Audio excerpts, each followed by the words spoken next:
Alright, Bruce, that's enough. More copyright. Hello there, CriterioNate here, number 498. Roberto Rossellini's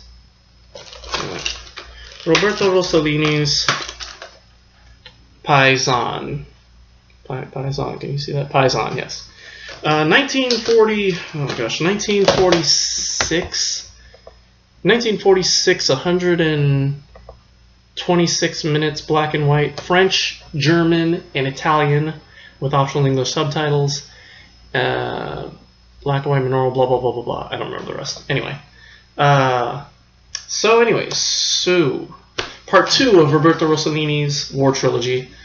And we're getting better. I think it's starting to kind of follow a pattern, the old pattern of old okay movie, good movie, terrible movie. Although I don't know. Again, let's save judgment for the end, because there have been change-ups in that trilogy feel with Criterion. So not necessarily the middle one is the best. But anyway, Paisan. An interesting film, a very, the way it works. It's basically a kind of an anthology story about the war. It's about the war, and all of them have to do with sort of the differences between the English speaking occupation in the war, and how there was a kind of a language barrier between them and Italians and all that. And which is why I guess Metro-Goldwyn-Mayer was behind a lot of the backing for this film. And so anyway, it's told in 6 separate stories that aren't connected in any way outside of them all be set during the war. And so there's a lot of cast members. Basically, I'll give you the plot. So the first episode is set in Sicily, and it's about these American soldiers who are chasing the Germans, and they are looking for, I think, a route to the sea, and they ask this young girl, Carmela, to help her out because she knows the routes. And so the soldier Joe ends up staying with her after his buddies go off and try and make a clear path or whatever. And while they're, Joe and Carmela, he doesn't know any little Italian, she knows a little English, but they try to have a bonding moment. And so while they're together, he ends up getting shot by a German sniper. Carmela ends up trying to shoot out the Germans, but they find her, capture her, and throw her body over the cliff. When the other American soldiers come by, they see the gun and Joe's body and surmise that Carmela shot Joe and betrayed her. A very, very interesting twist, that kind of stuff. Part 2 is set in Naples, and it involves this young boy, Pasquale, who meets this African-American soldier named Joe, who's kind of inebriated. He's very, very kind of out of touch with reality, and he ends up stealing Joe's boots. Pasquale ends up stealing Joe's boots from him, not knowing that Joe's a military officer, actually, kind of a policeman. And later on, Joe catches up with Pasquale after Pasquale is seen trying to steal supplies from a truck. Joe demands that Pasquale give his boots back, and then he takes Pasquale back to where he lives. However, when Joe sees that Pasquale lives in like kind of a really terrible part of town, he feels sorry for him and lets him keep the boots and moves on. Part 3 is set in Rome. And in Rome, a young American soldier, Fred, is drunk one night. He's at a club, and he meets this prostitute named Francesca, and she takes him back to his place, or her place, and she wants to sleep with him, obviously, but he doesn't want. He just wants to tell her this story about this woman that he met a while back, that he fell in love with, and he wants to see her again. And the more he describes her, the more she realizes that she was the woman that he met, and he doesn't recognize her at all over time, because when they met, it was like at the beginning of the war. Everything was a lot prettier and all that, and over time she had to become a prostitute, and so he totally doesn't recognize her. And so she ends up giving him her number and her address and all that, the address to where the house where they met, I think. And so she plans on meeting him at some time. However, he ends up discarding the note because he thinks it's just like a whorehouse or brothel, And so she's ends up waiting in vain for him, and that's the end of that part. Really really trippy stuff.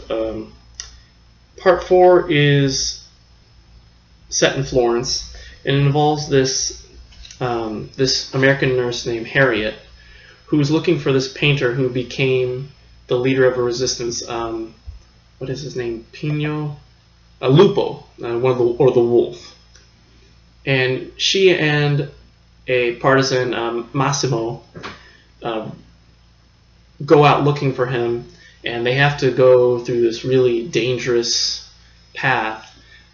They have to go through what's known as the Vasari corridor, and so they go, and then when they find out where Lupo is, and he ends up dying. I think dying in Harriet's arms. Yeah. Episode 5 is set in the monastery, and it's about these three American chaplains, and they come to this Roman Catholic monastery, and the Italian chaplains are devastated to find out that only the leader, Captain Bill Martin, is a Catholic. One of the other ones is a Protestant, and the other one is a Jewish captain. And so all the other monks believe that they've lost their faith, and so they all take a vow of silence and fast to pray that they can get into heaven so that they can save the other two. And that's part 5. Part 6, the last one was probably the most confusing for me personally, maybe because I was it's a bit of a long movie. Maybe I was kind of losing track of it all.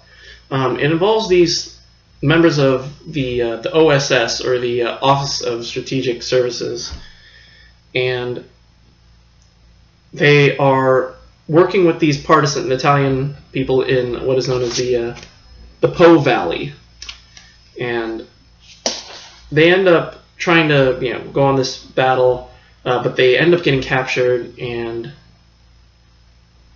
the Italians are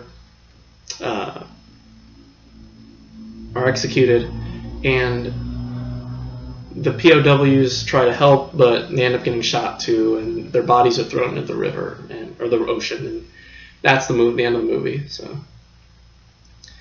So yeah, I think it's this was a really interesting set. I think overall, I thought there was just a lot of really interesting stories that were being told in this movie, and maybe it was also I liked just hearing English too. I mean, again, I obviously don't have any issues with reading subtitles. I've been doing it for almost 500 movies and over 500 movies now, but still it's cool.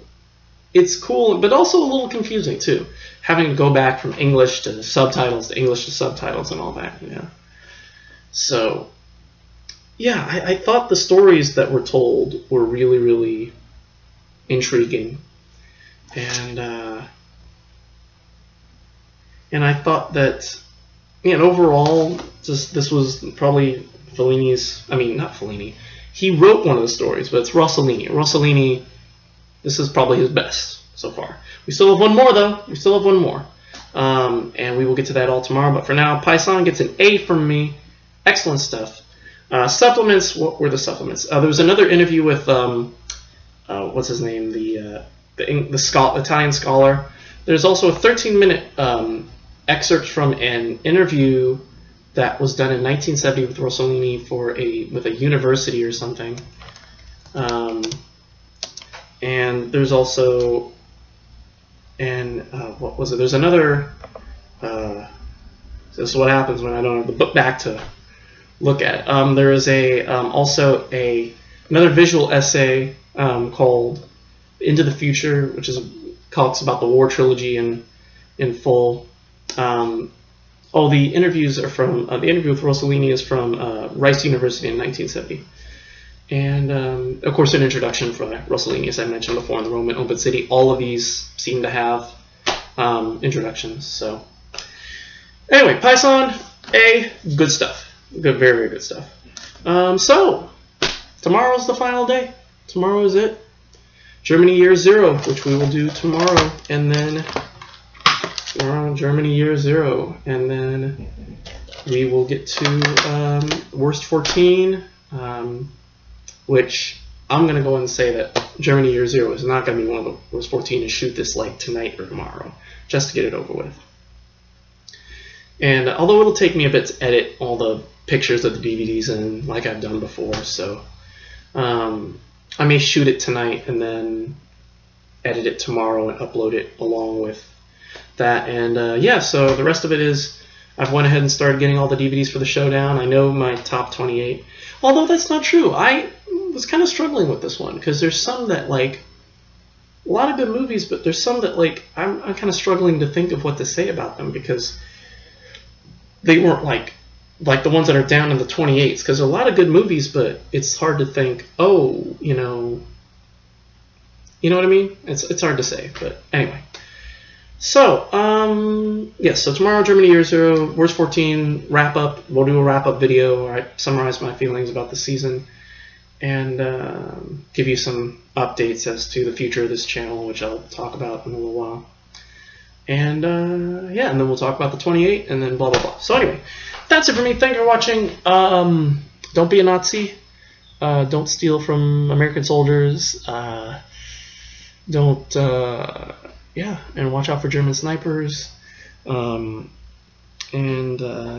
so that's it for me. Thank you for watching, and we'll see you all tomorrow for the final Criterion movie this season, Germany Year Zero. And until then, goodbye.